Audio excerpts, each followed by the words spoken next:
The Chinese Grand Prix gave us the latest chapter in the ongoing saga of Maranello, a race weekend that had everything from radio drama, on-track collisions, strategic misfires and, just to top it off, a double disqualification. But this time, the controversy wasn't just about what happened on the track, it was about what was shown to us, the audience, and what wasn't.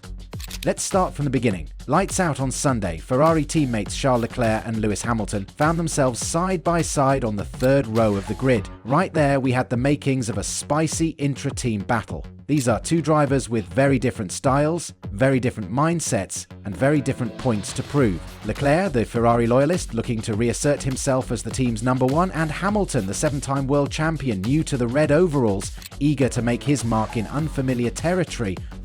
As the lights went out, it didn't take long for things to get heated. Into the first few corners, the two Ferrari cars tangled, Leclerc clipping the rear of Hamilton's SF25 through turns 2 and 3. The damage wasn't race-ending, but it was definitely performance-compromising. Leclerc lost a front-wing end plate, which translated to a significant 20 to 30 points of downforce, a serious loss in modern F1 terms.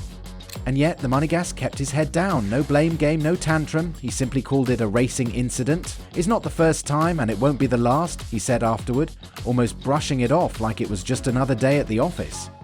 But while Leclerc was physically behind Hamilton on track, he was very much in the fight, able to stay within DRS range despite the aerodynamic handicap. That's where the real drama began, not with carbon fiber, but with communication. Around lap 18, team radio chatter started to pick up. And this is where it gets interesting. What most fans heard, what was broadcast to the world, was a series of seemingly awkward, contradictory team messages about whether Hamilton should let Leclerc through. It gave the impression that Ferrari was scrambling, unsure and divided between its two star drivers. But, according to team principal Fred Vasseur, that's not what actually happened. Vasseur didn't hold back post-race. He took direct aim at FOM, the Formula One management, accusing them of deliberately cherry-picking radio messages to create a narrative of chaos and dysfunction within Ferrari. "I think this is a joke from FOM, Vasseur said bluntly. The first call came from Lewis, but to make the show, to create the mess around the situation, they broadcast only the second part of the question. Think about that for a moment. If Vasseur is right, and there's every reason to believe he is, then what we saw as a tactical struggle was actually a coordinated team discussion distorted by selective broadcasting. According to Vasseur, the plan to swap positions was discussed pre-race, agreed upon by both drivers, and even initiated by Hamilton himself during the race. And in fairness to Hamilton, the radio transcripts back it up. Lap 18, "I think I'm going to let Charles go because I'm struggling." A simple, straightforward call that showed self-awareness and team spirit. The pit wall responded accordingly, coordinating a position swap into turn 14. But it didn't happen immediately.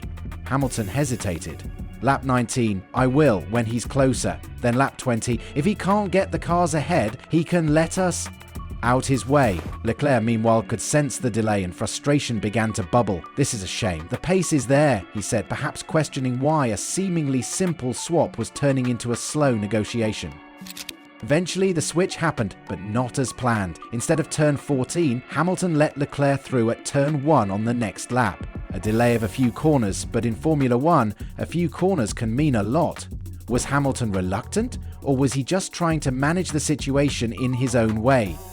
Vasseur insists this wasn't a problem, more a miscommunication that was being unfairly amplified. "We have to work for the team and to do what's best for Ferrari," he said. "It's not an issue.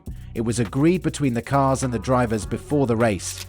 And yet, that didn't stop the media from running wild with speculation. Was Hamilton already struggling to integrate into the Ferrari system? Was Leclerc feeling undermined in his own team?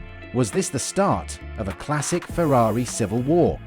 As if that wasn't enough, the race result itself turned out to be completely meaningless, because hours later both cars were disqualified. Leclerc's car was found to be 1 kilogram under the minimum weight limit, while Hamilton's car failed due to excessive plank wear, a crushing blow that nullified all of Ferrari's efforts.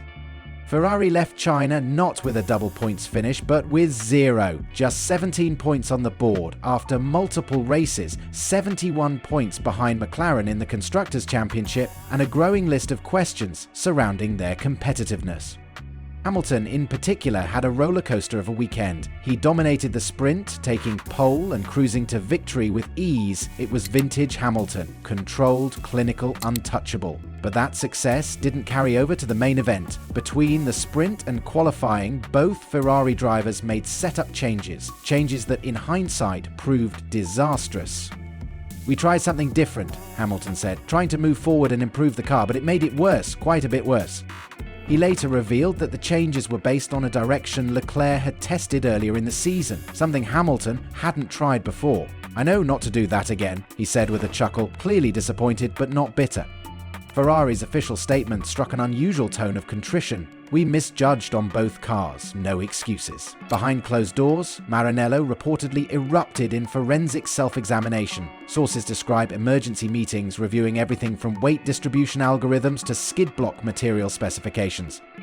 Team manager Vasseur has been left wondering why Hamilton's performance has declined following a dominant weekend thus far, as he discusses the strange difference between the two drivers' performances. "It was a tough day today," he told Sky Sports F1. "Very strange, because that on one side of the garage, that with the damage on the front wing, the pace that we had, I think it was encouraging and it was a good one, and it was much more difficult for Lewis. He had a very, very good time management yesterday, and we are struggling much more with the pace today. It's difficult to understand and to read, but we can also take the positive with the rest of Charles and the pace that he had with the damage on the front wing." The Frenchman was further asked to clarify the thinking behind Hamilton's two-stop strategy. "Yeah, because the degradation at one stage was important, and you never know if everybody has to pit it would have made sense." The team stated that Leclerc experienced more tyre wear than anticipated as a result of the Chinese Grand Prix switching from the anticipated two-stop strategy to a one-stopper. It also argued that his car's weight was below the limit because of his worn-down tyres. Following the FIA post-race scrutineering, both our cars were found not to conform to the regulations for different reasons, Ferrari stated. Car 16 was found to be underweight by 1 kg, and car 44, screed wear, was found to be 0.5 mil below the limit. Charles was on a one-stop strategy today, and this meant his tyre wear was very high, causing the car to be underweight. With regard to Lewis's skid wear, we misjudged the consumption by a small margin. Paddock reaction ranged from sympathy to schadenfreude. Tough break, offered McLaren's Andrea Stella, while Mercedes' James Allison pointedly noted, "This is why we triple-check plankwear simulations." Alpine's Bruno Famin was less diplomatic after Pierre Gasly's identical weight infringement. "This is elementary school stuff, unacceptable." Instead of celebrating their strongest weekend of 2025, the Scuderia leaves Shanghai with empty hands and burning questions. In Formula One's relentless pursuit of perfection, the margin between triumph and disaster has never been so terrifyingly thin,